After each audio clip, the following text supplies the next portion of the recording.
He told them another parable. The kingdom of heaven is like a mustard seed, which a man took and planted in his field. Though it is the smallest of all seeds, yet when it grows, it is the largest of garden plants, becomes a tree, so that the birds come and perch in its branches. He told them still another parable. The kingdom of heaven is like the yeast that a woman took and mixed into about 60 pounds of flour, until it worked all through the dough. Jesus spoke all these things to the crowd in parables.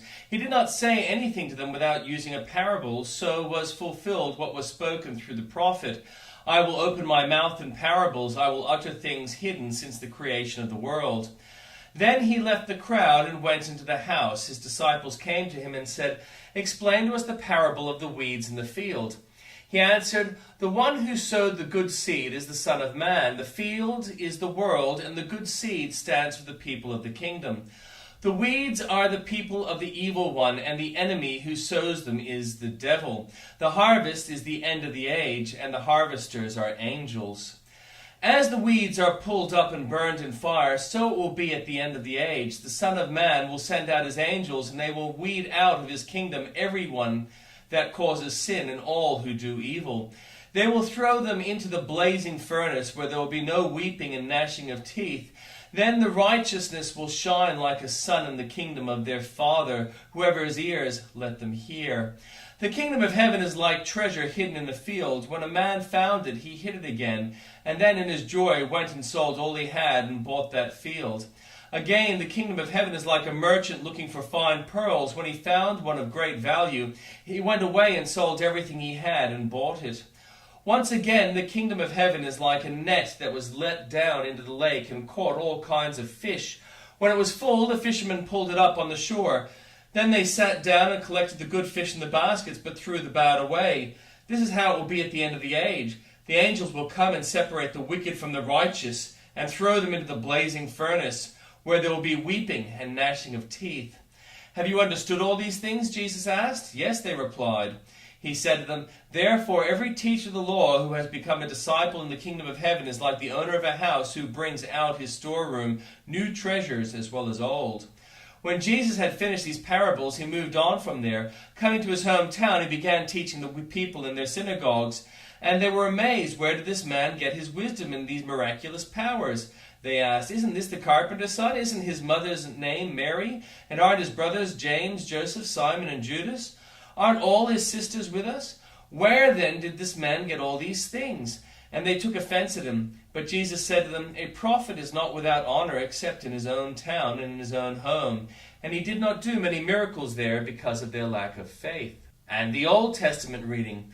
Then Jacob called for his sons and said, Gather around so I can tell you what will happen to you in days to come. Assemble and listen, sons of Jacob. Listen to your father Israel. Reuben, you are my firstborn, my might, the first sign of my strength, excelling in honor, excelling in power. Turbulent as the waters, you will no longer excel, for you went up into your father's bed, onto my couch, and defiled it. Simeon and Levi are brothers. Their swords are weapons of violence. Let me not enter their council. Let me not join their assembly, for they have killed men in their anger and hamstrung oxen as they pleased. Cursed be their anger so fierce, and their fury so cruel. I will scatter them in Jacob and disperse them in Israel. Judah, your brothers will praise you. Your hand will be on the neck of your enemies. Your father's sons will bow down to you. You are a lion's cub, Judah. You return from prey, my son. Like a lion he crouches and lies down. Like a lioness, who dares to rouse him? The scepter will not depart from Judah, nor the ruler's staff from between his feet, until he to whom it belongs shall come, and the obedience of the nations shall be his. He will tether his donkey to a vine, to colt to the choicest branch. He will wash his garments in wine, his robes in the blood of grapes. His eyes will be darker than wine, his teeth whiter than milk. Zebulun will live by the seashore and become a haven for ships. His border will extend towards Sidon. Issachar is a raw-boned donkey lying down among the sheep's pens. When he sees how good is his resting place and how pleasant is his land, he will bend his shoulder to the burden and submit to forced labor. Dan will provide justice for his people. As one of the tribes of Israel, Dan will be a snake by the roadside, a viper along the path that bites the horse's heel so that its rider tumbles backward. I look for your deliverance, Lord. Gad will be attacked by a band of raiders, but he will attack them at their heels.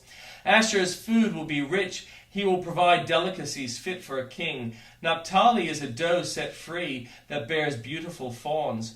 Joseph is a fruitful vine near a spring, whose branches climb over a wall. With bitterness archers attacked him. They shot at him with hostility, but his bow remained steady. His strong arm stayed limber. Because of the hand of the mighty one of Jacob, because of the shepherd, the rock of Israel, because of your father's God who helps you, because of the Almighty who blesses you, with blessings of the skies above, blessings of the deep springs below, blessings of the breast and the womb.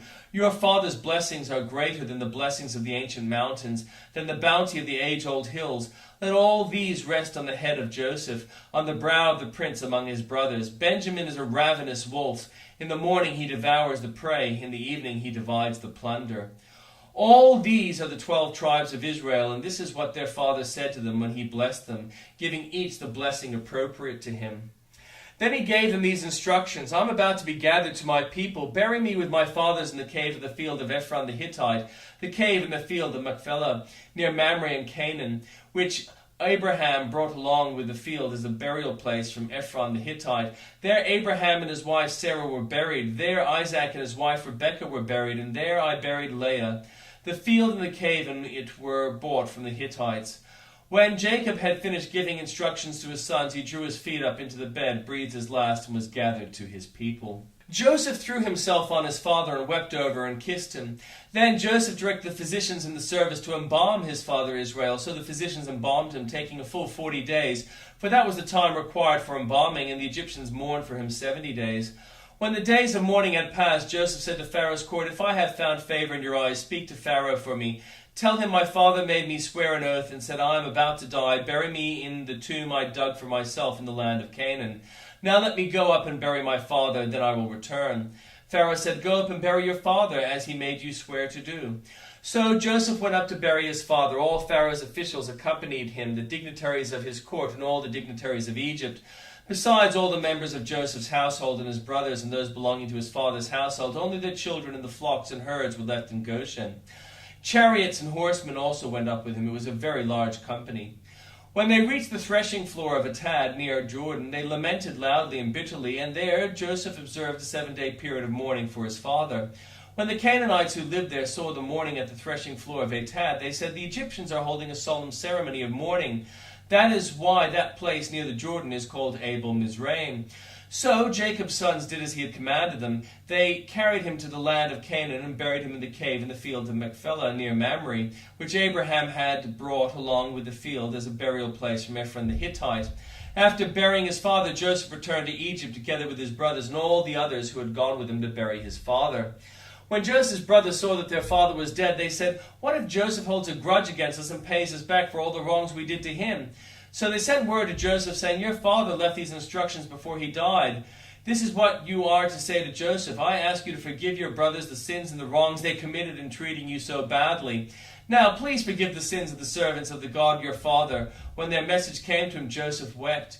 His brothers then came and threw themselves down before him. We are your slaves, they said. But Joseph said to them, Don't be afraid. Am I in the place of God? You intended to harm me, but God intended it for good to accomplish what is now being done, the saving of many lives. So then don't be afraid. I will provide for you and your children. And he reassured them and spoke kindly to them. Joseph stayed in Egypt along with his father's family. He lived 110 years and saw the third generation of Ephraim's children. Also the children of Machir, son of Manasseh, were placed at the birth on Joseph's knees. Then Joseph said to his brother, I'm about to die, but God will surely come to your aid and take you up out of this land to the land he promised on oath to Abraham, Isaac, and Jacob. And Joseph made the Israelites swear an oath and said, God will surely come to your aid, and then you must carry my bones up from this place. So Joseph died at the age of 110, and after they embalmed him, he was placed in a coffin in Egypt.